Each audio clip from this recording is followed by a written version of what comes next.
Tere, reede õhtu on lähedal, kõigil on võimalus nädalavahetus veeta sportlikult.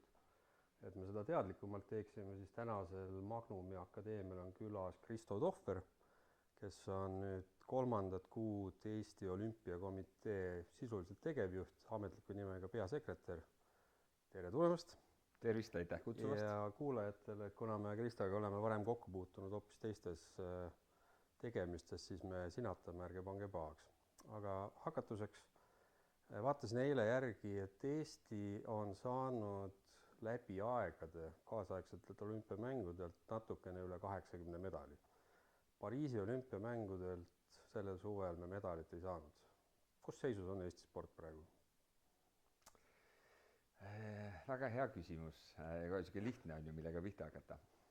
Kui me võtame Pariisi olümpia, et see on selles mõttes hästi põnev teema, et üks läbi ajaloo edukamaid olümpiaid, kui me vaatame just selle poole üldse, just selle poole pealt, et kui palju olümpiat vaadati üle maailma, millised on nagu selle järelmõjud olnud nii sporti kaasatuse koha pealt, rahastuse koha pealt, sportlaste olulisuse koha pealt ühiskonnas, et selles mõttes oli väga edukas olümpia. Kui me nüüd vaatame natuke Eesti kontekstis, jah, me medalist jäime ilma, aga üle poolte meie sportlastest jõudsid top 10-sse või finaali, mis tähendab seda, et meil ei läinud olümpiale, läksid olümpiale, ütleme, pool koondisest läksid tegelikult nagu täielik maailma tipp. Ja maailma tipp, nüüd on küsimus, et kuidas me mõõdame. Kas me mõõdame maailma tippu niimoodi, et see on see 1, 2, 3 kohad või tegelikult nagu mõõdab seda Põhjamaad, mis tegelikult seavad sportlastele eesmärgiks just selle finaali pääsma. Sest reaalsus on see, et kui sul on 10 sportlast, kes on võimelised finaali jõudma, siis sealt on oluliselt suurem tõenäosus medalile kui see, et sul on 1, 2 sportlast, kellel on medali potentsiaal, sest et sellel päeval võib ju midagi ebaõnnestuda ja me jõudsime ju ühe torke kaugusele medalist, eks. Et selles mõttes jah, medali seisukohast ei olnud kõige õnnestunum olümpia, aga me võib-olla ei tohiks alati just ainult seda medalit vaadata ja kui me võtame just need top 10 kohad, siis selles mõttes oli väga edukas, üks läbi aegade edukamaid meie kontekstis, kui sa võtad protsent sportlasi, kes läks ja oma tulemused, mis nad seal ära tegid või enese ületused, eks. Ja kui me vaatame, kui palju me ka pildis olime sellega, ütleme 3 Eesti 10 võistlejat 10 hulgas staadionil ei lähe kunagi kellelgi meelest ära. Rasmus Mägi 3. mehena läbi ajaloo 400 meetri 3. finaalis, ehk siis meil on ainult 3 sportlast maailmas, kes on jõudnud 3 korda ühe kõige raskema jooksuala, mis on 400 meetrit tõkkeid, nagu olümpiafinaali. Üks neist on näiteks seesama Mooses, kes on see täielik legend on ju. Ehk siis Rasmus selles kontekstis on maailma vaieldamatu üks legendaarsemaid 400 meetri jooksjaid. Nelli Differt ikkagi pigem nagu hilisemas vanuses esile kerkinud sportlane, kes tõepoolest jäi nagu ühe medalitorke kaugusele, keda me kõik vaatasime, Eneli Jefimova, Gregor Sirk, kui me mõtleme, alasid saab veel jagada sedapidi, et on alad, kus on mitte lihtne medalit võita, aga kus konkurents on väike. Ütleme tegelikult sõudmine näiteks on selline ala, kus maailma kontekstis konkurents ei ole nii suur, ta on muidugi väga raske seda medalit võita nagu igal alal, aga ta ei ole võrreldav näiteks ujumisega, kus kõik suured koondised, USA, Austraalia, Hiinast rääkimata panustavad meeletult ressurssi ja meil on 2 sportlast olümpia 8 hulgas. Et täpselt, et natuke tuleb nagu sisse vaadata, et saada aru, mis on see edu kriteerium, aga jah, medalist me jäime ilma ja tuleb tööd teha selle nimel, et see ka ikkagi ära tuleks. Ma saan siis nii aru, et kui sa oled 3 kuud ametis olnud, olümpiakomitee juhatus vahetus sügisel oktoobrikuus, et siis juhatuse vahetuse põhjuseks ei olnud otseselt Pariisi olümpia tulemused, vaid seal on midagi muud taga. Ei, absoluutselt. Selge. Aga selge on ka see, et püramiidi tipp saab olla, milleks olümpiamängud on, saab olla ainult nii kõrge, kui on püramiidi alus, mis on siis ühiskond tervikuna ja see kõik algab peale noortest. Et vaatasin ka murettegevat statistikat, mida kogub Tervise Arengu Instituut 5 aastat tagasi Eesti lastest, kui ma õieti mäletan, oli ligi 1/3 ülekaalulised ja rasvunud ja kui üldse, siis see trend kasvab. Ja see trend kasvab päris kiiresti ja see ei piirdu kahjuks ka ainult siis lastega, vaid see on ka täiskasvanute juures. kas olümpiakomitee on selline asutus Eestis, mis peaks nagu aitama seda kokku, panna seda pilti, mida selle probleemiga peale hakata? Millega te üldse tegelema peate? Kas olümpiamängudega või siis ühiskonnaga tervikuna? Väga hea küsimus, et kui me võtame, ütleme, miks üldse sporti teha ja ma tooks siia juurde sellise mõiste nagu sport ja liikumine, et minu enda vaatevinklist, see on puhas isiklik vaade, on see üks ja sama. Ehk siis liikumine on osa spordist. Aga me teame, et on osa ühiskonnast, kelle jaoks sport võrdsustub võistlemise ja võib-olla rohkem sellise tippspordiga ja selle tõttu, ja see on nagu mitte ainult Eestis nii, vaid üle Euroopa, sellepärast on väga selgelt tulnud juurde see termin liikumine, ehk me peame olema liikuvad, see ei pea alati tähendama nagu klassikalises mõttes spordi tegemist. Ehk siis nüüd sport ja liikumine, et paneme selle siis nagu selleks nagu eesmärgiks, et see on meie selline riiklik eesmärk ja kuidas seda siis täna Eestis rakendatakse või kuidas selle poole püüeldakse, on see, et meil on vastu võetud Riigikogu tasemel siis Eesti spordipoliitika alused aastani 2030. See on natuke nagu üldsõnaline, aga ta annab väga head raamid ja eesmärgid, et kuhu me tahame jõuda. Seal on näiteks üks näide on see, et selle selline ülemine klausel on see, et Põhjamaades liiguvad umbes 2/3 inimesi on aktiivsed, kehaliselt aktiivsed, meil on see umbes 1/3. Me tahame aastaks 2030 jõuda sinna nagu Põhjamaade tasemele. Kas Baltimaade võrdlus on ka olemas? Enam-vähem sama on see Baltikumis, jah, me oleme Põhjamaadest nagu enam-vähem ühes kohas. Okay. Et ja nüüd on see, et on vastu võetud selline raamdokument ja ta on valdkondade ülene. Ehk siis ta seal nagu on väga palju erinevaid, ma võtsingi ta tegelikult ka siia ette, sest ma eeldasin, et see juba kõlab alasti, kui on väga palju osapooli ja see on Riigikogus vastu võetud, siis see kõlab nagu niimoodi, et tegelikult keegi tegeleb. Ja täpselt, ja seda meie täna see uus juhtkond, kes on EOK-sse tulnud, et EOK ei ole varem võtnud rolli, et EOK esiteks ta on olümpiakomitee, ehk siis jah, me vastutame olümpismi, olümpiakoondiste kokkupanemisest, jah, me vahendame täna riigiraha tippsporti, aga tegelikult, kui me vaatame meie visiooni, mis on meie põhikirjalised ülesanded, siis nii seesama liikumine, nii seesama ühiskonna liitmine, kõik sellise ausa spordi arendamine, et see on kõik meie roll. Ja täna seesama Sport 2030 on raamdokument, aga ei ole tegelikult tegevuskava ja ei ole vastutajat, kes selle 2030 elluviimise eest vastutab. Ja meie tegelikult täna näemegi EOK kohta just seal, et meie peame olema see valdkondi ja erinevaid sidusgruppe liitev keha, kes siis neid samu väga häid eesmärke ellu viib. Ja kui me vaatame hästi lühidalt, ma tean, et see läheb väga kuivaks võib minna, aga et kui me vaatame, mis need eesmärgid on, siis riigil on tegelikult nagu 5 suurt eesmärki. Me ütlesime, et oleme nagu see Põhjamaa, on ju, et me liigume sama palju, aga mida ta siis ütleb, on see, et kõigepealt, et meil on kehalist aktiivsust soodustav elukeskkond ja teenused selle ümber, ehk siis me ei räägi ju spordist, me räägime selles mõttes just liikumisest. Meil on keskkond, et kõik inimesed saaksid olla ja osa. Enne kui sa lähed sellega edasi selle teemaga, siis üks võib-olla nagu mitte kriitiline, aga võib-olla selline realistlik küsimus. Vaatasin Eesti Olümpiakomitee eelmise aasta vist üldkogu või ma ei mäleta, mis see seal oli, selle protokolli, kus oli 2 peamist punkti. Hinnangu andmine Pariisi olümpiamängudele hinnati hindega 4.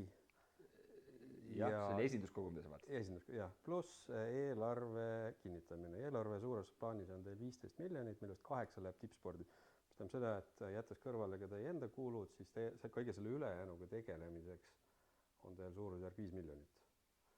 Isegi vähem. Ehk siis, kui sa ütled, et teil on seal 5 suurt eesmärki Riigikogust ette antud, siis on alla miljoni per eesmärk. Kas sa hindad neid eesmärke selle rahastuse juures realistlikult saavutatavaks? Vaata, siit tuleb nüüd üks mängu, üks väga oluline konks, et EOK ei ole üksi. Kultuuriministeerium investeerib täna Eesti spordi- ja liikumisvaldkonda aastas üle 40 miljoni euro. Sellele paneb veel rohkem, panevad juurde kohalikud omavalitsused. Kas see on siis nagu spordihooned, rajatised? Seal on 2 kõige suuremat potti on EOK, mis on 15 miljonit, sellest 13,5 reaalselt tuleb riigi käest. Ja siis on seal näiteks spordikoolituse teabe sihtasutus, kes vahendab seda treenerite palgatoetuse meedet, mis on circa 12 miljonit. Aga et kõigepealt on see summa, mis riik paneb, on circa 40 miljonit, noh seal sees on näiteks spordiüritused suured, mis siis noh näiteks täna on väga selgelt välja arvutatud, et iga euro, mis me paneme suurtesse rahvusvahelistesse spordiüritustesse, toob tegelikult Eesti riiki tagasi 1,4 eurot, noh siin on 1,4–1,7 eurot, aga ta väga selgelt toob selle tagasi, ehk siis läbi majutuste, läbi selle raha, mis toovad need osaliselt siia, on ju. Ehk siis see on selle 40 miljoni sees. Aga nüüd EOK võimekus ei ole mitte ainult see, ja ma ütlen veel, toome siia rahale ja numbrid veel see, et meil kontoris on 11 inimest. No ütleme siis täna see presidentuur, 3 inimest, mina 4 tegevjuht ja siis 7 nagu sisulist inimest. Ehk siis, et nagu ei oleks ju väga suurt nagu löögirüsikat. Aga tegelikult meil on 5 sihtasutust. Meil on seesama spordikoolituse teabe sihtasutus eelarvega täna kuskil 13,5 miljonit. Meil on liikumisharrastuse kompetentsikeskus, meie enda loodud sihtasutus, kes tegeleb just selle liikumispoolega. Meil on Eesti Spordi- ja Olümpiamuuseum, mis on koostöös Kultuuriministeeriumiga asutatud sihtasutus, mis tegeleb väga palju noortega, seal on tegelikult väga palju publikut, kes sealt läbi käib. Meil on spordimeditsiini sihtasutus ja meil on EATSE, ehk siis Eesti antidopingu ja eetika sihtasutus on ju. Ehk meil tegelikult see löögirusikas, kellega seda muudatust tuua ja kellega seda protsessi juhtida, on oluliselt suurem, kui me oleme endale aru andnud varem. Ja üks esimese asju, mida me oleme täna selle 2,5 kuuga teinud, on see, et me oleme hakanud neid 6 organisatsiooni väga selgelt üheks nagu tervikuks liitma, mitte küll juriidiliselt, igaüks toimetab ise, aga noh, kas või hea näide, just ma tulin siit ära, hakkas meie iganädalane kommunikatsioonikoosolek, kus kõik need inimesed on koos ja me tegelikult kommunikatsioonis vaatame, sest et meil on igal ühel natuke omaette sihtgrupid on ju, et see, ja kui me nüüd võimendame 11, siis see jõud on oluliselt suurem ja see ongi olnud natuke Eesti spordi häda, et kõik me toimetame kuskil omaette mingis mullis ja samamoodi tippspordi häda, ehk et tippspordil on mingis mõttes mingi hetk, eriti rahastuse koha pealt klaaslagi ees riigi mõttes, sest kui me vaatame seda sama Sport 2030, okei, ärme lähe nendesse, aga põhiliselt, mis ta ütleb, ta tahab seda, et rahvas oleks terve, et rahvas oleks liikuv, et ühiskond oleks sidustatud, et meil oleks kaitsetahe, ehk siis, et päriselt me oleksime ka mitte võimelised seda relva kätte võtma, kui vaja on, või et me ka tahaksime seda teha. Ja mis on üks võimalus seda teha, on seesama, et kui me kujuta ette, me oleme varsti, mängime Põhja-Makedooniaga Saku Suurrallis on ju selleks, et Eesti korvpallikoondis jõuaks EM-ile, siis need inimesed, kes see 8000 inimest, kes on sinna kogunenud ja nad on seal seda positiivset emotsiooni saamas, see on ka selle sama kaitsetahte loomine. Ehk siis, et need asjad tuleb nagu kokku panna ja tervikuna vaadata ja loomulikult siis on ka selle sport kui majandusharu, mis on tegelikult täna kasutamata ressurss ja siis on sport kui tippsport, ehk siis Eesti esindamine rahvusvahelisel areenil.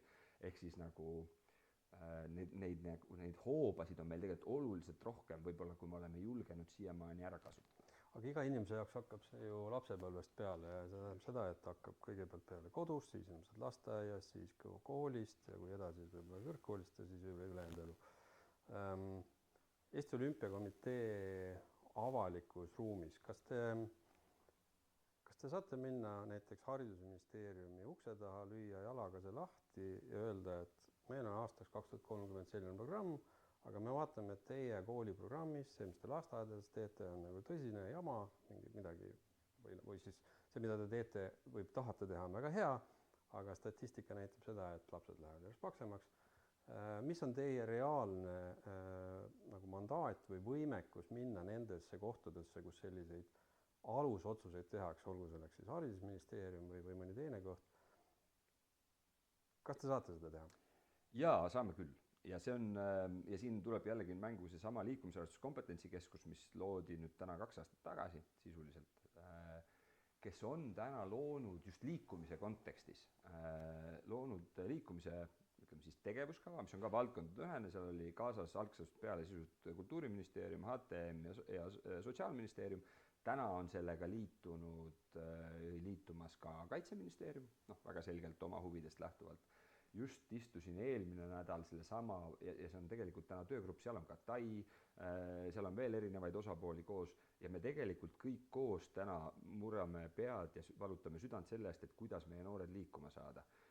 Ja just seesama koostöö on tegelikult liikumisharrastuse kompetentsikeskus ja Kultuuriministeerium on seda vedanud ja täna on ka EOK nüüd meie poolt läinud väga jõuliselt sinna sisse, sest me saame aru, väga lihtne näide, ma olen sinuga 100% nõus, kui me tahame saada olümpiamedalit, siis meil on hilja hakata tegelema 15-aastase noorega, sest selleks ajaks kogu tema baasharjumuste mudel on juba välja kujunenud. Ehk ehk siis võti on just tegelikult needsamad lasteaialapsed, needsamad esimene kooliaste, sealt tehakse ägedaid pilootprojekte, meie asi on neid võimendada, sinna raha juurde leida, nende tulemusi nõuda, ütleme see just see tarksport või see teadmistes põhine sport, et absoluutselt on, aga me peame olema paremad ja jõulisemad sellest rääkimisel, me peame olema paremad oma tegevuse efektiivsuse mõõtmisel ja selle väljakuvamisel ja siis, kui need asjad on nagu, me suudame tõestada, et need pilootprojektid nagu töötavad, siis on neid ka lihtsam skaleerida, kas siis erarahaga või siis tegelikult ka riigirahaga, et hea näide on seesama,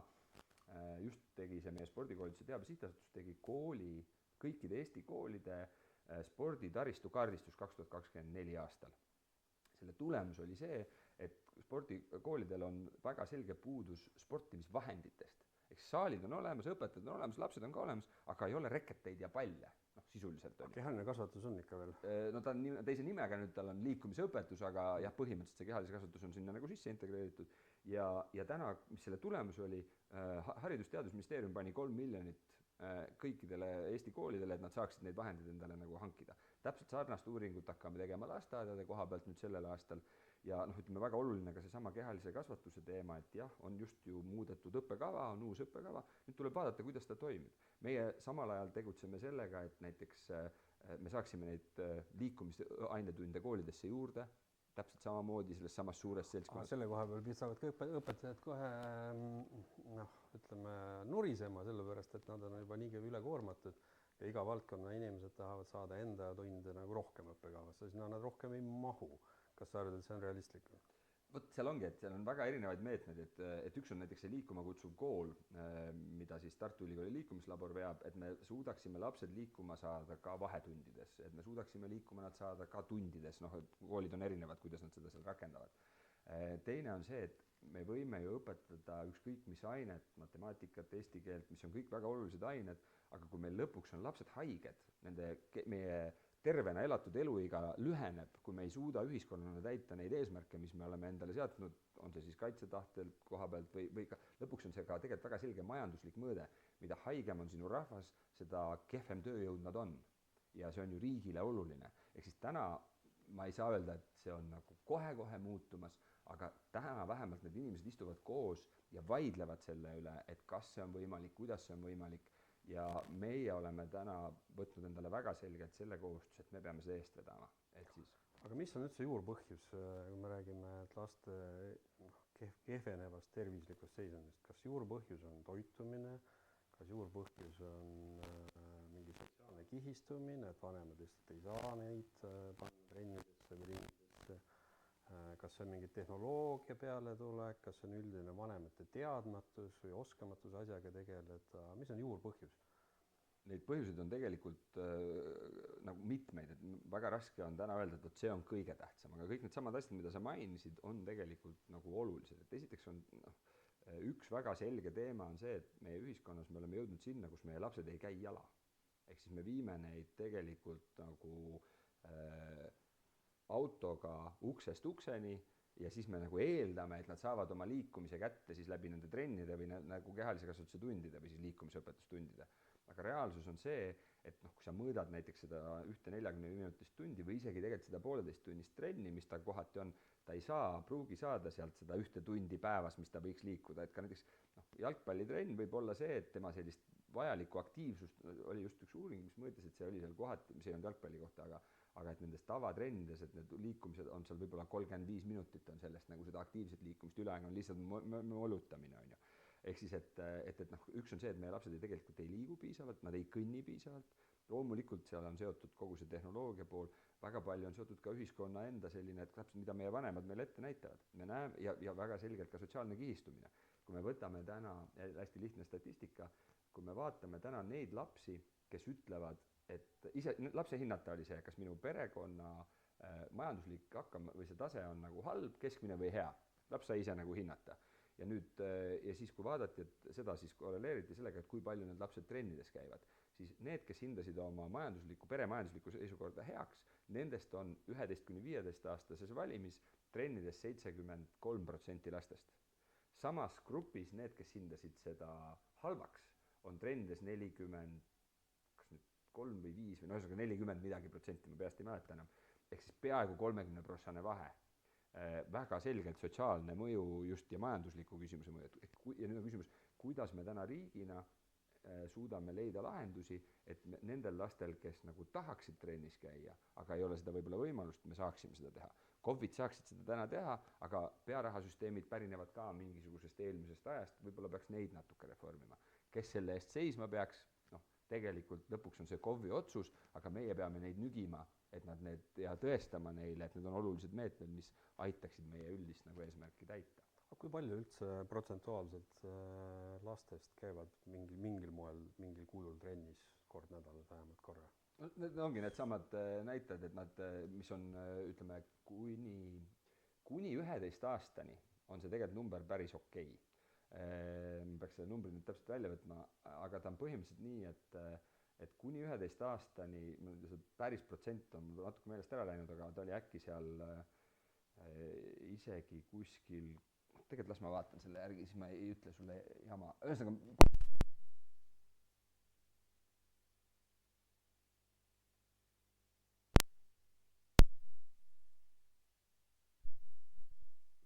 alates 12. eluaastast see kõver läheb selgelt alla, kuni ta langeb seal 15. eluaastaks juba sinna 40% kanti on ju, et kas ta sealt algas 70-st või ühesõnaga tegelikult see hõive nagu noorte hulgas on päris suur, sest neid programme on erinevaid, mille kaudu nad saavad seda teha, aga siis ta väga selgelt kukub.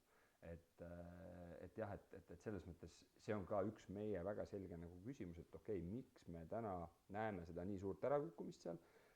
Üks on see sotsiaalne pool, millest me rääkisime. Teine on see, et väga palju täna Eesti, nüüd me jõuame selle juurde, et Eesti spordisüsteem on saavutus või tippspordile orienteeritud. Ehk siis, et me ootame lastelt väga kiirelt tulemusi, sest et rahad on sellega seotud, kui kiiresti ei saa oma seal mingisuguseid kui kõrge tasemega treener sa oled, kui kõrge tasemega sa pearahasid saad mingisugustest omavalitsustest, on ju, et kui edukalt sa oled, ma ei tea, meistrivõistlustel kuskil kohtades. Ehk siis, et me oleme kõik väga saavutusele orienteeritud, aga me ei piisavalt ei tegele sellega, et lastel oleks lihtsalt äge ja tore ja fun seal trennis olla, on ju. Et näiteks teed, mida Norra on läinud, et on keelanud teatud vanuseni üldse võistlemise sellisel kujul, tegelikult mitte võistlemise, nad on keelanud riiklike edetabelite moodustamise ja selle alusel raha jagamise. See, et sa naaberkülaga võid mängida jalgpallivõistlust iga päev, selle vastu ei ole. Teine näide on see, et võib-olla võistlusi on liiga palju.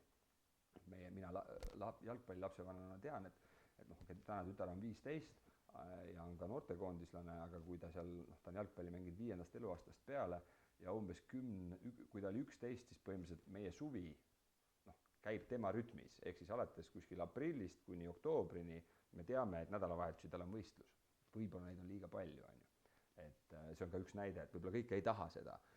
Teine laps läks trennist ära just sellepärast, et ta ei tahtnud võistelda, aga harrastajate gruppi sellel konkreetsel klubil ja ka paaril järgmisel, kuhu me püüdsime teda panna, ei olnud.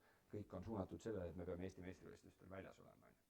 Ütleme, selline spordi tegemise infrastruktuuri taristu või spordi tegemise võimalused ruumiliselt tundub, et on arenenud päris hästi. Mu enda lapsed teevad sporti, ma käin nende võistlustel vaatamas, tennisehalli on tohutult juurde, on kergejõustikuhalli renoveeritakse, ehitatakse. Mina veel koolis käisin, siis Tartus oli vist üks siseväljak tennises ainult üldse ja sinna ei olnud võimalik peale saada. Aga sellegi poolest selle rahastusega tundub, probleem ei ole mitte hoonetus, vaid probleem täpselt nagu koorilaulugi, kust võtta treenereid ja juhte, et mis seis meil treeneritega on. See on nagu õpetajatega, et need, kes on, need on juba pensionieas peaaegu ja alt nagu nii palju peale ei tule, kui oleks vaja. See on nüüd, ütleme nii, et kui ma mõtlen nendest asjadest, millest ma olen 2,5 kuuga nagu, ma ei saa öelda, et aru saanud, aga hakanud aimu saama, siis treenerite temaatika on üks kõige keerulisemaid. Natuke ka sellepärast, et meil on olemas eraldi sihtasutus, mis on siis spordikoolituse teadussihtasutus, kes tegeleb tegelikult kogu treenerite koolitusega, treenerite akrediteerimisega, see on see EKR-ide süsteem ja treenerite rahastus. Ehk siis see on olnud, ja seal on just juhtkonna vahetus toimunud. Et legendaarne Toomas Tõnise on just pensionile minemise, tuleb sinna uus inimene. Ehk siis ma ei ole jõudnud selle poolega nii süvenenult tegutseda just sellepärast, et ei ole olnud võib-olla nagu väga selget partnerit veel hetkel. Aga nii palju, kui me oleme selle peale jõudnud nagu sellest aru saada, siis see on meie üks kõige valusamaid probleeme sellepärast, et treeneri elukutset kui sellist ei väärtustata. ehk siis see taju noortele, et miks ma peaksin treeneriks õppima minema, sest et tunne on see, et see räägitakse, et 1400 eurot on see treeneri keskmine palk, mis ka jällegi kommunikatiivselt ei ole tegelikult päris õige. 1400 eurot on see summa, mille pealt riik arvestab seda circa 50% toetust, mis ta maksab klubidele. Aga tegelikult, kui me võtame Maksuametist andmed, et kui palju meie klubid treeneritele maksavad, siis treenerite keskmine palk on pigem seal kuskil 1900 euro kandis. Nüüd jällegi puhtalt, aga kogu ühiskond teab, et see on 1400, ehk siis kui noor nagu teab, et see on ainult 1400 eurot, siis ta võib-olla ei läheks sinna, mitte et see 1900 eurot nüüd nii palju rohkem oleks, aga ta on ikka enam-vähem Eesti keskmine, on ju. Et ka seal on juba väga selge kommunikatsiooni vahe. Teine on see, et võib-olla treeneritel puudub täna ka väga hea esindusorgan, kes tegelikult treenerite teemasid kogu aeg tõstataks. Kolmas on väga selgelt see teema, et meil on väga selge väärtuskonflikt natukene võib-olla sellise vanema generatsiooni treeneri vahel ja võib-olla see, mida siis tegelikult nagu ühiskond täna treenerilt ootab, see, et kas kuhu maani treener tohib last nagu sundida ja me tegelikult teiselt poolt me peame treenereid kaitsma, et nad peavad ise aru saama, me peame neid kogu aeg õpetama ja koolitama, et okei, et milline on täna see väärtusruum, kus me tahame toimetada.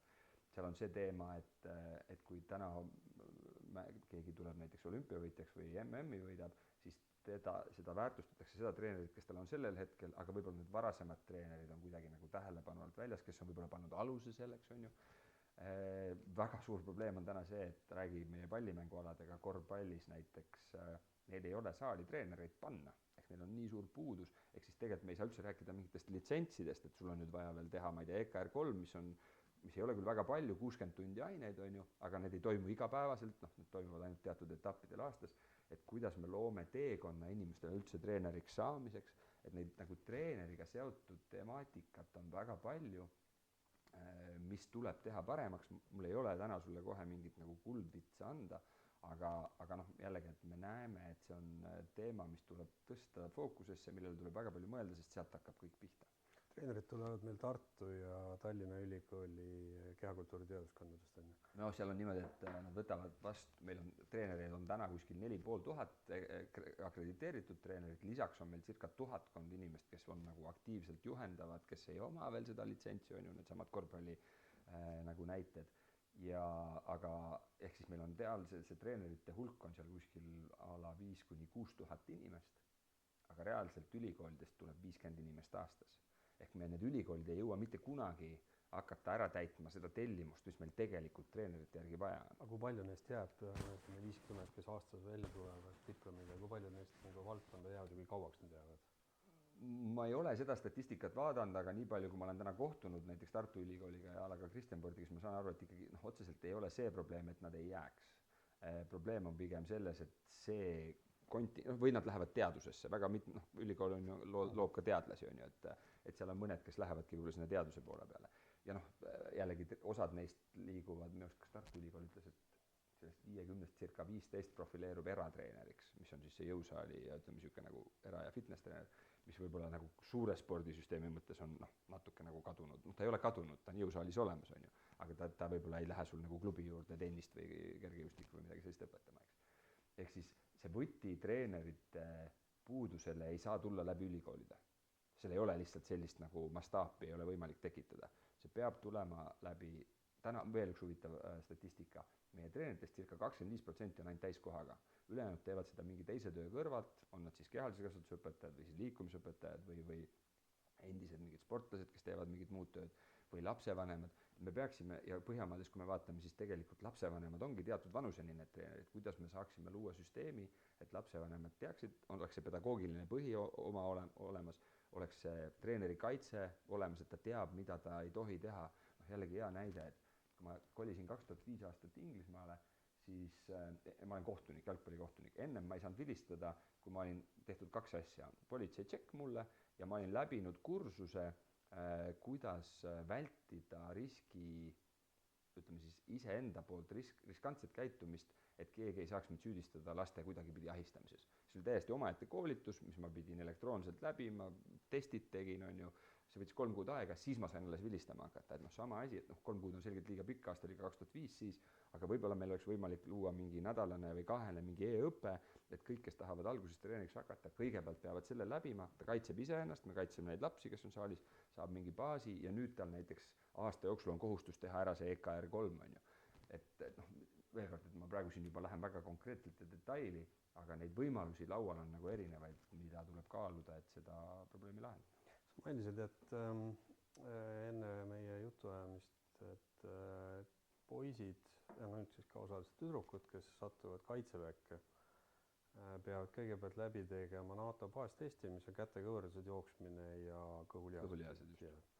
Seal on ette antud igale eagrupile teatud miinimum norm, mis tuleks ükski täita ja need, kes lähevad siis teenistusse, nendest veerand täidavad selle ära. Circa 25%. Kas on statistikat ka selle kohta, et mis see number on siis, kui nad lõpetavad selle? Jaa, on, et see on niimoodi, et kui sa oled, vaata sa alustad selle nagu, mis on see 3 kuud siuke nagu intensiivsem aeg, kus sa siis saad baaskursust just. Baaskursuse lõpuks on see circa 60%, kes teeb seda ära. Ehk 25 pealt 3 kuuga me jõuame, ta on 58-59, 60 alla. Ja siis nad teevad korra seda veel ennem, kui nad siis välja tulevad sellest kaitseväest, siis ta on langenud uuesti sinna kuskile 54 peale. Noh, aga seal on natuke see, et noh, tal ei ole otseselt võib-olla enam mitte, et kas see motivatsioon on, tal ei ole midagi tõestada, vaata, et võib-olla see füüsiline võimekus on enam-vähem sama, mis ta seal nagu 3 kuu jätkus on. Aga ühesõnaga, et esiteks me näeme, et seda on väga selgelt võimalik nagu muuta ja teiseks, noh, see 25% on ikkagi väga nukker seis, on ju, et millises vanuses meil noored koolist välja tulevad. Ja noh, jällegi üks hea näide, mida me täna ka siin nagu, millega me tegeleme, on see, et kui me vaatame, tuleme nüüd korraks spordimaailma, et kes on kõige edukamad riigid maailmas, kes per capita teenivad kõige rohkem medaleid MM-idelt, noh ütleme tiitlivõistlustelt. Väga selgelt Sloveenia ja Norra. Just per capita, noh USA ja need on muidugi rohkem oma rahvaarvu kontekstis. Ja nüüd, kui sa vaatad, mis on nende nagu eripärad, et mis on nagu, mis võiksid olla nende alused ja see kindlasti ei ole ühte lihtsalt põhjust. Aga Norras on väga selgelt see rahva liikumiskultuur, seal kõik on kogu aeg õues ja teevad nagu väga aktiivselt liiguvad. Ja teine on see, et nad teevad väga teadlikult oma olümpiatoppeniga juba 30 aastat väga, ütleme siis, teaduspõhist spordile lähenemist ja koostööd. Mis on Sloveenias nagu huvitav, mis eristub väga selgelt, on see, et nemad juba aastaid koguvad statistikat, vabandust. See vist vajab natuke liikumist vahepeal, et muidu on kõik on. Ja ühesõnaga, nemad koguvad kooli alates nagu erinevates kooliastmetes laste kohta statistikat, mingid baasjõunäitajad, baasvõimekusnäitajad, palliviise, mingisugune palli pigistamine, mingisugune mingi sprindidistants, seal on mingid erinevad testid. Ja igas kooliastmes nad neid teste teevad, seda statistikat peavad ja selle alusel tegelikult lapsi suunavad. Näiteks aitavad valida talle neid spordialasid, mis talle võib-olla paremini sobiks. Et noh, jällegi, et võib-olla mõni laps, talle ei sobigi see jalgpall, talle sobiks hoopis mingisugune finessala, on ju. Mõnele ei meeldi jooksmine, sobib võib-olla mingi raskejõustikuala, on ju. Et väga teadlikult seda tehakse ja selle nende tulemuste põhjal ka riiklikke poliitikaid siis suunatakse. Noh, meil on täna tegelikult pilootprojekt käimas Tartu Ülikooliga koos, me just seda teeme mingites koolides. Noh, ülihuvitav on nüüd näha, et mis selle tulemused on, kas see on kuidagi nagu rakendatav laiemalt, mis see halduskoormus selle kaasa tuleb, mis GDPR võimaldab, on ju, et ja nii edasi, aga et noh, et need on need suunad, kuhu me peame ka täna vaatama. Noh, kolmas näide on veel, kes on Uus-Meremaa, kes on üliedukas, aga noh, nende lahendus on see, et nad kallavad lihtsalt väga palju raha sinna, et noh, see ei ole meie nagu, ei saa olla meie tee. Nüüd spordifilosoofilises plaanis, kui võtta spordialad, jagada nad laias laastus 2 hästi tinglikult. Osad on need, kus sa võistled mõõdulindi kellaga ja teine on see, kus sa siis võistled teise inimesega näost näkku. Vaadates seda esimest, mis sinu hinnangul, kui kaugel me oleme inimvõimete piiridest, kui me võtame jooksukiirus, kui kõrgel me suudame hüpata, kui kiiresti me suudame ujuda. Kas nendel aladel on üldse pikemaajalist tulevikku? kui tundub, et need 50 aastat ei ole ühel alal maailmarekord muutunud, me võime siis nagu enam-vähem öelda, et nüüd on sein ees, kas nendel aladel on mõtet enam võistelda? Noh, ma jagaks selle nagu küsimuse kaheks, et kas neil on mõtet võistelda, muidugi on võistelda, sest omavahel tänases kontekstis on ju ikka huvitav oma tulemusi võrrelda, on ju, et teine küsimus on see, et kas need 50 aastat tagasi püstitatud rekordid ka täna nagu ütleme siis läbiksid erinevalt jah, kas siis dopingu või mingid eetikakontrollid, on ju. Et see on nagu üks küsimus.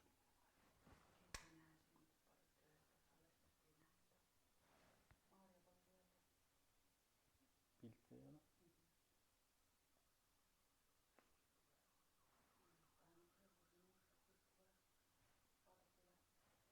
Okei, aga räägime meie edasi.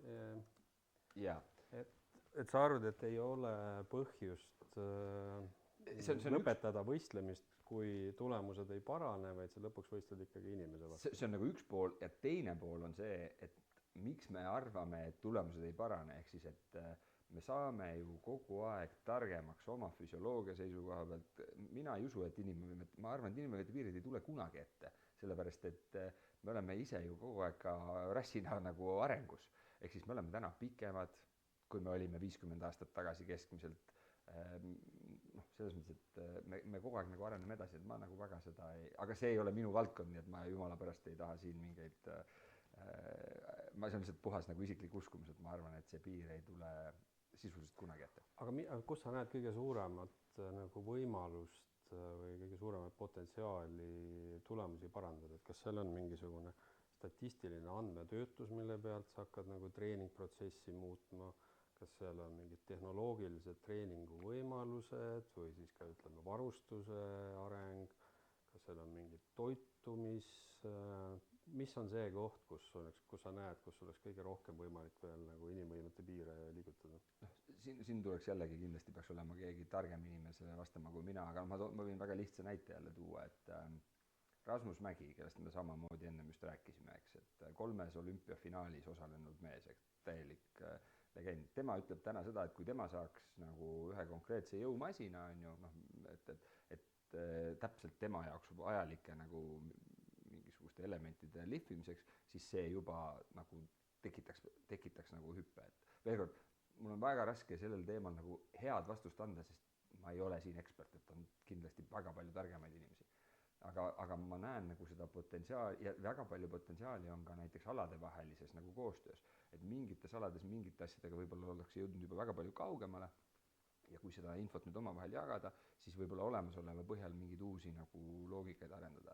Loomulikult toitumine, magamine, ütleme Gerd Kanter ütleb täna seda, et see me saaksime professionalismis, sportlaste professionalismis oluliselt juurde panna, mida täpselt peaks jälle tema käest küsima, aga väga raske oleks öelda, et me oleme kuskil mingid limiidid saavutanud. Okei, no kui sa selles ei ole ekspert, siis ühes asjas sa pead olema olümpiakomitee tegelasena küll ekspert ja see on eelarve ja raha. Ja. Et sa mainisid, et olümpiakomitee 15 miljonilisest eelarvest sel aastal umbes 13 tuleb siis riigi vahenditest. Eraraha kaasamine sporti Eestis on üldse olnud vist suhteliselt keeruline, meil on ka väike turg. Mis sa näed, mida saaks selle jaoks ära teha, et tuua rohkem eraraha sporti, mitte ainult särgisponsorina, vaid ka laiemalt, olles teadlik kõigest sellest, millest me just rääkisime, et tervislik seisund rahval ei ole just kõige parem? Jaa, me oleme siin väga optimistlikud ja ma toon nagu paar nagu mõtet, et esiteks ma usun seda, et selline logosponsorluse aeg on läbi. Ehk siis jah, logo on oluline, aga ta on selline hügieenifaktor, vaata. Et sellepärast, et Magnumi logo on nähtav mõne sportlase dressi peal, ükski Magnum meile täna raha ei anna. Ja on nagu oleks eriti kui me räägime EOK kontekstis, kus me räägime juba suurematest, võib-olla 10 000 euro eest annaks, on ju, aga kui me räägime juba 100 000-test, siis kindlasti mitte. Ehk siis, mida meie täna tahame teha ja mida me olemegi tegemas, on see, et meil on unikaalne võimalus luua väärtuspakkumisi partneritele, vabandust, mingi köhahoog hakkab tulema, väärtuspakkumisi partneritele, mida näiteks üks alaliit ei suuda. Ehk siis me oleme suutelised võtma ja paketeerima ja me täna ka ei taha küsida raha EOK-le, et see läheks kaoks kuskile lihtsalt mingisse potti. Või me täna oleme välja töötamas erinevaid projekte, mis võiksid olla partneritele huvitatud. Näiteks üks projekt, millega me täna tööd teeme, meil on Team Estonia, kus täna on üle 100 sportlase, aga meil on täna oleme loomas Team LA 2028. Los Angeles, jah. Los Angeles 2028, mis on olümpiaprojekt. Me kaasame sinna projekti, see nägemus on täna selline, et me kaasame sinna täna kokku 9 sportlast ja siis 9 sportlast, kellel meie hinnangul on täna reaalne võimalus võita medal või vähemalt olla sellele väga lähedal, no vähemalt siis finaali koht on ju, aga et võib-olla ka potentsiaalselt medal. Me loome siis 3 tiimi, igas tiimis on 3 sellist sportlast, me liidame sinna juurde noortekoondised, ehk siis nüüd nende noorte näiteks, et meil on võtame mingisuguse, need on kõik individuaalsalad, need ei ole pallimängualad, et meil on seal ütleme näiteks sõudja, siis me liidame sinna noortekoondise, mis on sõudmise noortekoondis sellesse samasse tiimi, ehk siis me hakkame ja me paketeerime selle 1 tiimiks, müüme selle sponsorile maha, saame 4 aasta peale iga aasta sponsorilt väga selge raha, mis jaotub ära nende sportlaste ja nende noortekoondiste vahel. Noortekoondised ei ole isikupõhised, 2 noortekoondist, 3 sportlast. Ja nüüd hakkame ise samal ajal sellele eraettevõttele lisaks läbi crowdfinancing'i tegelikult andma eestlastele võimalust investeerida selle sportlase võimalikku medalisse.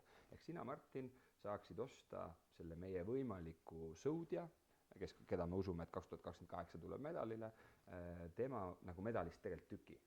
Kui sa teed talle kas siis mingi igakuise makse ja kuidas me seda teeme, me teeme sportlase sellise ideaaleelarve väga selgelt avalikuks, mis on see summa, mis peab kokku tulema, seal on riigi osa, see on see, mida täna EOK niikuinii paneb, seal on sportlase enda mingisugused sponsorid, seal on nüüd see suur sponsor, kes tuleb, näiteks kui Magnum tahaks võtta endale tiimi, meil oleks väga hea meel, on ju, Magnum tuleb ja siis tegelikult selle sama Magnumi osa me veel duubeldame, siis üritades kaasata selleks siis erarahastuse sellise nagu inimeste või eraisikupõhise rahastuse. Ja miks me seda usume, et sellel on võtit, on see, et nii sinu huvi siis sponsorina kui nende on tegelikult luua kogukondi. Ehk siis me tegelikult hakkame looma kogukondi nende sportlaste ümber, me hakkame neid sportlasi tegelikult tõstma, et me tunneme neid ära, me oskame neile kaasa elada, me teame täpselt, kuidas tema ettevalmistus kulgeb, millised tal kulud on, me teeme selle süsteemi avatumaks. Et see on näiteks üks projekt, millega me täna väga selgelt tegeleme. Ja aga te selle uue mudeli toote siis ilmselt olümpiakomitee poolt avalikkuse ette ka mingi tutvustate seda? Jaa, ütleme, et me olemegi täna nii kaugel, et ma juba julgen täna sellest nagu mudelist rääkida, ma ei saa rääkida täna nimedest või sponsoritest, kuigi need läbirääkimised juba käivad, et praegu on plaan see mudel nagu lansseerida juulikuus 2025, loodetavasti juba ka mõne tiimiga, kus on nagu reaalsed nimed taga, ka juba platvormiga, kust kaudu seda raha tegelikult saab nagu panustada. Ja just siin on see, et meie ju tegelikult nagu EOK-na oleme oluliselt rohkem nähtavad läbi aasta, läbi kõigi oma tegevuste. Meil on olümpianädal, või spordinädal, meil on olümpiapäev, meil on spordiaasta tähed, nendel sportlastel on kõigil oma võistlused, mida kogu aeg üle kantakse. Meil on Eesti Spordi- ja Olümpiamuuseum, kus käib aastas sorry nüüd Siim, kui ma eksin, aga äkki 120 000 inimest, kellele me saaksime väljundit pakkuda. Meil on liikumisharrastuskompetentsikeskus, kes iganädalaselt reaalselt korraldab midagi kuskil koostöös maakondlike spordiliiduga üle Eesti. Et kõik need kohad saavad tekkida nagu koht, kus sa saad tegelikult selle panuse anda. Ja Raul Reban ütles eile Eestis spordikonverentsil väga hästi, et mis teeb spordi erinevaks peaaegu kõikidest teistest valdkondadest, kultuurivaldkondadest ja nii edasi, on see, et sportlane on suuteline 1 sekundiga muutma inimese emotsionaalset tasandit nagu 0-100 või vastupidi 100-0. Eks see on lihtsalt nii kiire, see emotsioon on nii võimas, mis tekib ja nüüd tuleb luua süsteem, kus selle emotsiooni põhjal see inimene võib-olla tahaks teha selle otsuse, et ma tahaksin sellele sportlasele teda toetada, et ta jõuaks sinna. Toome ühe, võib-olla mitte, see ei pruugi alati olla positiivne. Ma toon ühe näite, meie olümpia parim sportlane Nelli Tihvert, kes napilt jäi medalist ilma, sellega tegelikult ka päris suurest rahastusest ilma, mis on siis nagu A ja B vahe, on ju, selle kategooria vahe, ja nüüd läks tööle. Ta läks tööle, kuigi noh, rääkides ka Nelliga, ta läks ju tegelikult tööle sellepärast, et ka oma mõtteid võib-olla kogu aeg nagu sellest vehklemisest eemal hoida, et ta aitab inimesi, läbi selle tal võib-olla puhastab ka oma sellist nagu mõttemaailma, aga üks põhjus, miks ta ka tööle läks, tal on seda lisaraha vaja igapäevaselt toimetulekuks. Uudised suured on ju igal pool, Postimehes kaasa arvatud, et näete, kuidas nüüd, kui kehv on Eesti spordiseis, sportlane pidi minema tööle. Pane selle sama aadis alla QR-kood, et kuule, et näed, siin on sul võimalus välja töötatud süsteem, kõik juriidika, kõik on paigas, kõik on läbipaistev, sul on võimalik toetada, et Nelli saaks nagu olümpiale, päris nagu tippsportlasena, ainult sinna panustades. Ma olen kindel, et ma oleks nädala ajaga selle raha nagu kokku toonud, selle puuduva raha, et ta ei oleks pidanud raha pärast tööle minema. Jälle lihtne näide, Robert Virves viimase 3 aastaga kogusid Kalev Kruus ja Urmo Aava 100 000 eurot puhtalt ainult ralli kogukonnast, et Virves saaks startida teatud rallidel, on ju. Puhtalt nagu eraisikute ja seal oli ka natuke eraettevõtteid, keegi mingit logo kuskile ei saanud, eks.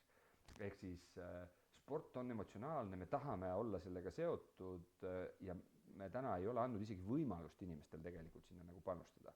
Ja kui me vaatame muu maailma mudeleid, siis me ei ole nii, et kogu sport on riigi raha peal. Ei ole, et seal on väga palju metseenlust, seal on väga palju kas siis mingeid heategevusfonde, inimesed panustavad, kogukonnad panustavad ja need summad ei pea üldse alati olema väga suured, et need samad asjad, ma ei tea, Tabasalu jalgpalliklubi tahab minna kuskile, ma ei tea, Hispaaniasse võistlema oma mingite noortega, et võib-olla ja on puudu 1000 eurot, võib-olla see sama platvorm võimaldaks sealt Tabasalu kogukonnas selle raha nagu väga kiiresti kokku tuua, et ja ma vaatasin ka rahvusvahelise olümpiakomitee ühe olümpiatsükli ehk siis umbes 4 aasta eelarve kokku on suurusjärk pool Eesti riigi eelarvet ehk siis 7,5 miljardit Ameerika dollarit. Ja sellest omakorda 2/3 umbes tuleb teleõigustest. Mis see suur pilt on? Televisioon ju hakkab praegu natukene teed andma voogedastusele, sotsiaalmeediale, internetile. Kas sa näed, et rahvusvaheliselt suures plaanis olümpialiikumine hakkab vaikselt pankrotti minema või mis on sinu prognoos? Vastupidi, ma arvan, et kõigepealt on see ta oli peaaegu pankrotis ju. Jah, aga lihtsalt jällegi, võtame Pariisi näite, et ma just eile nägin seda, et kui palju inimesi sai üle maailma, vähemalt olümpiakomitee hinnangul, olümpiast osa, nendest, kellel üldse on võimalik. See number oli 5 miljardit inimest, kes kuidagi pidi puutus olümpiaga kokku. See number nüüd, kui suur oli see sotsiaalmeedia postituste arv, mis puudutasid olümpiat, oli, ma mäletan seda, et ta oli 280% rohkem, kui see oli Tokyos.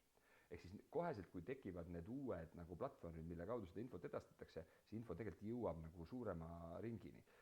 Täitsa omaette teema on, mis saab sellest nagu lineaartelevisioonist, et me ju teame, et mingis mõttes lineaartelevisiooni hoiab täna elus 2 asja, uudised ja spordiülekanded, on ju. Et kõike muud sa juba võtad nagu sisuliselt mujalt, eks. Et selles mõttes ma nagu ei näe hirmu, et sport või televisioon ka sellisel kujul ära kaoks, et seda on nagu vaja, aga lihtsalt, et mida rohkem tuleb neid kanaleid juurde, seda tegelikult ja mida rohkem paremini oskame neid ära kasutada, seda suurema nähtavuse me saame, mis tähendab jällegi, et me suudame tegelikult ka vajadusel sinna raha juurde tekitada, pluss mida olümpiakomitee ka täna väga selgelt nagu on mõistnud, on see, et me ei ole ainult tippsport. Me suudame ühiskonnale pakkuda palju rohkem, kui me teeme ka teisi asju. Kui me teeme liikumist, kui me teeme sotsiaalset sidusust, kui me oleme majandusharu omaette ja kõikides nendes suundades on ka ROK täna nagu toimetamas meie täpselt samamoodi, et me ei loo siin mingit uut nagu teadmist, et me tegelikult kasutame olemasolevat ja püüame seda lihtsalt paremini teha. Kus on suur raha, seal on ka tavaliselt korruptsioon ja näiteks olümpialiikumise juht või rahvusvahelise olümpiakomitee juht Juan Antonio Samaranch oli 21 aastat ametis. Tõsi, tõi rahvusvahelise olümpialiikumise praktiliselt pankrotist välja, aga selle aja jooksul juhtusid ka varjuheitvad sündmused, näiteks olümpiamängude sisuline ostmine endale, dopingut, ülesminek. Mis on sinu väga hiljutise liitu ja pilk sinna röntgeni pilt sellele, et kas see pilt on seal rahvusvahelise olümpiakomitee vaates rahvusvaheliselt on paremaks läinud, halvemaks läinud ja ma saan aru, et sa nagu ei saa võib-olla päris lahtse tekstiga leiva ei saa kommenteerida. Ütleks väga täpselt, ma ei tea, ma lihtsalt selle poolega ei ole veel nii hästi kokku puutunud, aga mida ma ise väga usun nagu ka Eesti kontekstis, et me saame, ja samamoodi, ütleme, üks ka meie enda programmiline seisukoht on see, et me tahame olla rahvusvaheliselt palju aktiivsemad, kui me oleme seni olnud. Mitte, et me ei oleks olnud aktiivsed, aga me tahame sinna veel juurde panna 2 põhjusel. Ühelt poolt just see, et luua ka seda sama väärtusruumi, mida me ise usume, tuua rahvusvahelist sport, jah, on küsimus, kui suur on meie võime, on ju, Eestina midagi mõjutada, aga näiteks meil on väga aktiivne koostöö Põhjamaadega, Baltimaadega, et kui me moodustame nagu terviku, sama miks Vene sportlased jäid Pariisist eemale, oli ikkagi see, et Poola, Põhjamaad, Baltikum pani sellelt kokku, ütlesid, kuulge sõbrad, me ei tule vastasel juhul, on ju. Et see oli sellisel juhul, sellel põhjusel neid ka seal tegelikult väga palju ei olnud.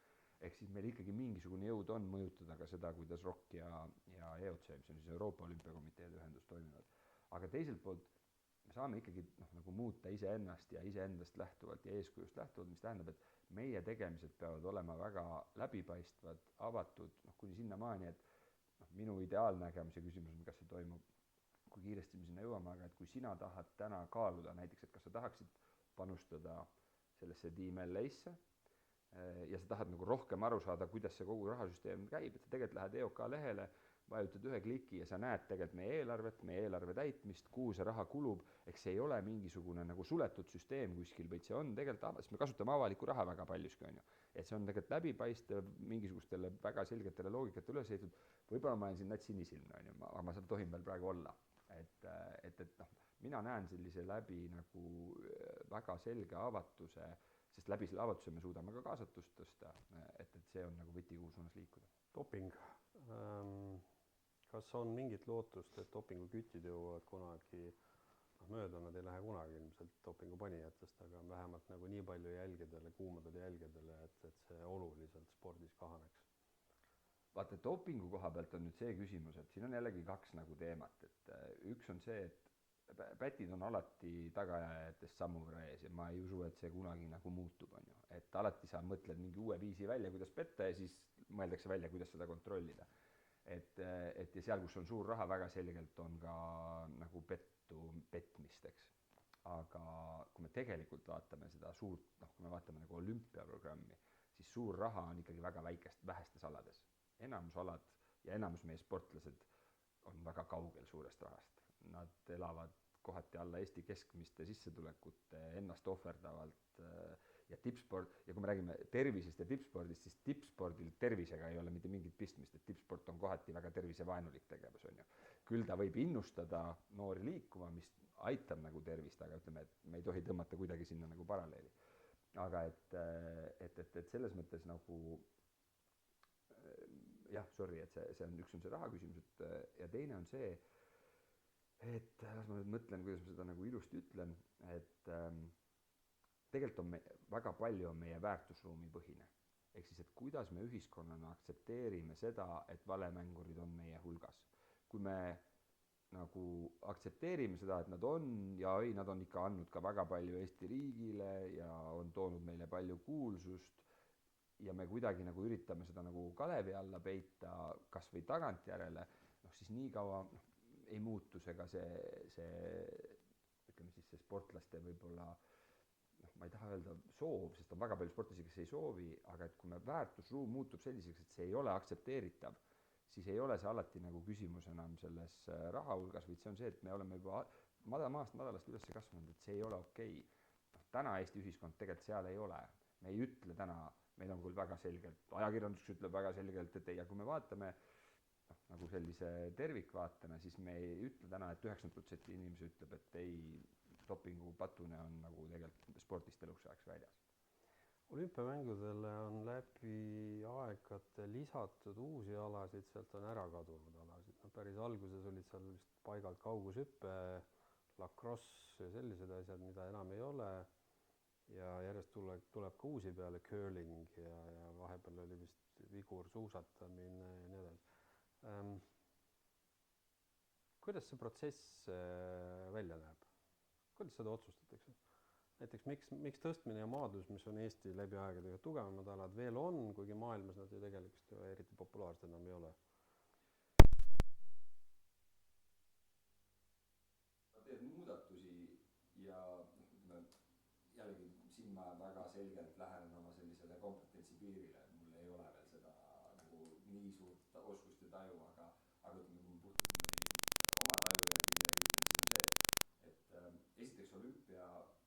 käima ajaga kaasas. Ehk siis see, kui sul on rahvusvaheliselt palju jälgitud põnevad sportlikud alad, siis olümpial on igal juhul nagu soov neid nagu endasse hõlmata, et seda toodet teha nagu ägedamaks. Kas arvutimängud saavad kunagi olümpiaalaks? No nüüd on ju see esimene e-olümpia nüüd toimumas kohe Saudi-Araabias on ju, jätame selle kogu selle Saudi teema kõrvale, ärme sinna lähe, aga, ja see on kuidagi ka natuke EOC-ga koostöös on ju, et mine tea, ma täna ei oska, ma kindlasti ei julge öelda ei, aga noh, näiteks meie enda seisukoht on, et okei, et e-sport, mis puudutab sporti, ehk siis ma ei tea, seal vormelisõit või jalgpall või noh, et see on ju veel nagu sinna nagu spordiga sõltu, aga et kui me räägime mingist Counter-Strike'ist olümpial, siis see on nats nagu keerulisem, aga võib-olla 20 aasta pärast ma mõtlen teistmoodi, on ju. Et jah, need uued alad kindlasti tulevad, olümpiakomitee hoiab kogu aeg selles mõttes silmi lahti, et hoida olümpiat relevantsena.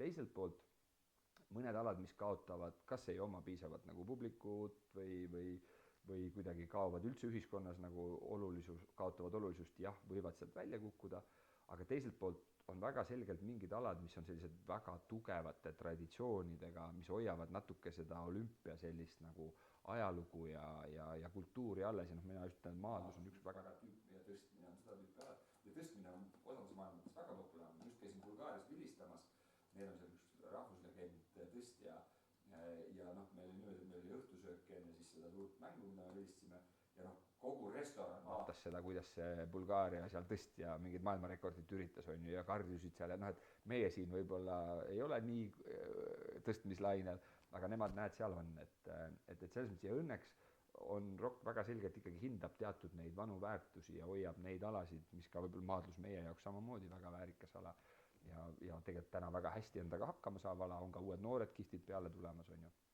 kuigi Epp täna lõpetas, no Heiki veel maadleb, on ju, aga et selles mõttes jah, ma usun, et seal on selline hea balanss selle koha pealt. Enne kui me täna otsad kokku tõmbame, ma ei saa jätta küsimata paari asja sinule kui ka tegelikult elukutselisele jalgpallikohtunikule. Täna enam mitte elukutselisele, täna hobikorras, aga ikkagi jalgpalli. Sa oled Euroopa jalgpallimeistrite liiga mängija vilistanud, sa oled MM valikmängija vilistanud, sa oled olnud videokohtunike komisjoni liige. Messi või Ronaldo? Ja debatt, no selles mõttes, et ei ole mingit debatti, sinu vastus. No ütleme niimoodi, et üks on, mõlemad on atleedid, aga üks on nagu atleet oma selles kõige atleetlikumas tähenduses ja teine on nagu kunstnik või võlur, on ju. Et puhtalt minu personaalne preference on see maagia ja see võime muuta mänge läbi mingisuguse ime, mitte niivõrd läbi füüsilise võimsuse. Ehk siis mina selles kontekstis olen pigem Messi paadis, aga mitte niimoodi, et mulle Messi meeldib ja Ronaldo mitte. Ma olen Ronaldot näiteks vilistanud, Messit mitte. Et minu jaoks mõlemad tänase, ütleme, viimase 20 aasta nagu vaieldamatud legendid ja see vahe on seal paar protsenti, mis minu puhul läheb selle maagia kasuks, on ju. Aga ma olen väga nõus ka nendega, kes ütlevad, et Ronaldo on ägedam. Kas VAR ehk videokohtunik on tulnud, et jääda või kaob ära mõne aja pärast? Ei ole mingit varianti, et VAR ära kaob. Noh, selles mõttes, et jaa, on variant, et hakkab arvuti otsustama meie eest asju. Aga noh, ütleme see, ma tean nüüd, et Norras tuleb see kohe nagu teemaks. Inglismaal oli ju ka selle hooaja eel, et tuli see petitsioon, et lõpetame VAR-i ära. 20 klubist 19 hääletas selle vastu. Nagu kui ja nüüd olles ise mitte selle komisjoni liige, vaid tegelikult VAR-projekti nagu maaletooja Eestis ja VAR-projekti juht kuni siiamaani, kui ma olümpiakomiteesse tulin, siis meil on inglise keeles nimi on recency bias. Ma ei oska täpselt öelda, kuidas seda eesti keelde tõlkida, aga meil on nagu, me kogu aeg kuidagi hindame asju lähtuvalt viimasel hetkel toimunust, millest ei saada aru ja mida mina tean statistika põhjal, millises mudas me tegelikult oleme ilma VAR-ita. Jah, VAR-iga on palju probleeme, mida saab oluliselt teha paremaks. Aga kui me võtame seda, kui palju kohtunikud täna eksivad mängu muutvates asjades, mis mille Varr on täiesti ära peitnud. Need numbrid on nagu, need on nagu väga oluliselt paremad. Ja lihtsalt täna meil on tunne, sest me ei mäleta enam seda 3 aasta tagust aega tegelikult. Et nüüd on hirmus pahasti, sest Varriga seal vaadati liiga kaua või tuli mingi skandaalne otsus. Lihtsalt otsuste skandaalsus on ka sellega seotud, kuivõrd palju seda jälgitakse. Mida rohkem jalgpalli jälgitakse, mida rohkem see sotsiaalmeediast läbi käib, mida rohkem avatumalt me ise sellest räägime, mis me teeme, seda rohkem kõneainet see tekitab. 3 aastat tagasi osad asjad kadusid ära, millest keegi ei näinud, mis olid tegelikult täielikud absurdsused, kuidas need said toimida. Okei, ma vist sain vastuse küsimusele. Ei, ma ei näe mingit varianti, et see ära kaob. Ja päris viimane küsimus. Mitu medalit saab Eesti järgmistelt olümpiamängudelt? Sa mõtled nüüd Milanost või sa mõtled LA-st? Talimängudelt ja järgmistelt suvemängudelt. Ei oska vastata sellele küsimusele. Loodame parimat. Vaata, Milano on ka nii lähedal juba, et Milano kontekstis, kui ma võtan nüüd olümpiakomiteed, nagu ütleme, me peame lootma sellele, mis on varem tehtud. Meie Milanot mitte kuidagi ei mõjuta, välja arvatud seda, et me saame selle ära rikkuda. Ehk siis me peame tegema, laskma Martil oma tööd hästi teha, Marti Raiol siis spordidirektoril, laskma sportlastel oma tööd hästi teha ja mitte neid segama. Ehk siis nagu väga selgelt Milano medali saaki tänane olümpiakomitee, mis iganes me homme teeme, kui me saame ainult ära rikkuda. Positiivselt me väga ei saa aidata. LA kontekstis juba saame, on ju seesama, mis ma just rääkisin, see LA projekt. Ehk siis kui me LA-st suudaks paar medalit võtta, oleks juba ju väga kihvt. Milanos me saame ainult loota, et me paar medalit võtame. Aga mingis mõttes olulisem minu jaoks, kui see medal, on tegelikult see, et me ühiskonnana lepiksime kokku, et me tegelikult väärtustame neid Rasmus Mägisid, neid finaalkohti, neid nagu legende, neid lugusid, mis sellest tukib, kuidas olümpia mõjutab meie ühiskonda tervikuna. Et see on, aga see on minu isiklik vaade, on olulisem ja loomulikult teeme kõik see. Ja lõpuks medal on see nagu see kirss tordil, mis jällegi võimendab kõike seda muud. Nii et ma ei vasta su sellele küsimusele, aga ma loodan parimat. Selge.